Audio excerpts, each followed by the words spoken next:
remarks about the theory of evolution, which at least insinuated that this was somehow incompatible with theism. And I have 2 points to make about this. First, I think that the theory of biological evolution is simply irrelevant to the truth of Christian theism. Genesis 1 admits all manner of different interpretations, and one is by no means committed to six-day creationism. Howard Van Til, who is a professor at Calvin College, writes, "Is the concept of special creation required of all persons who trust in the Creator God of Scripture?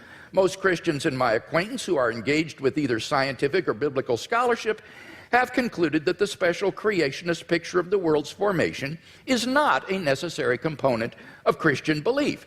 Nor is this a retreat caused by modern science. St. Augustine in the AD 300s, in his commentary on Genesis, pointed out that the days don't need to be taken literally, nor need the creation be a few thousand years ago. Indeed, he suggested that God made the world with certain special potencies that would gradually unfold over time and develop. And this interpretation came 1,500 years before Darwin, so that it is not a forced retreat in the face of modern science. So any doubts that I would have about the theory of biological evolution would be not biblical, but rather scientific. Namely, what it imagines is fantastically improbable. Barrow and Tipler, 2 physicists, in their book, The Anthropic Cosmological Principle, list 10 steps in the course of human evolution, each of which is so improbable that before it would occur, the sun would have ceased to be a main sequence star and incinerated the Earth. And they calculate the probability of the evolution of the human genome to be somewhere between 4 to the negative 180th power to the 110,000th power, and 4 to the negative 360th power to the 110,000th power. So if evolution did occur on this planet, it was literally a miracle, and therefore evidence for the existence of God.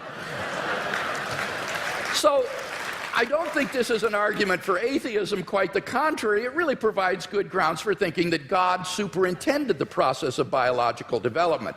So the Christian can be open to the evidence to follow it where it leads. By contrast, as Alvin Plantinga has said, for the naturalist, evolution is the only game in town. No matter how fantastic the odds, no matter how improbable, it's got to be true, because there is no intelligent creator and designer. So in one sense, you've got to feel a little sorry for the atheist. He can't really follow the evidence where it leads. His presuppositions determine the outcome.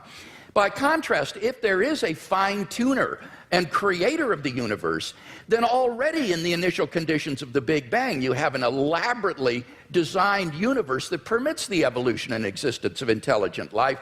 And I think evolution simply layers on more improbability. Now, Mr. Hitchens says, but why did God wait so long, all that waste during this time? Well, that sort of concern with efficiency is only of importance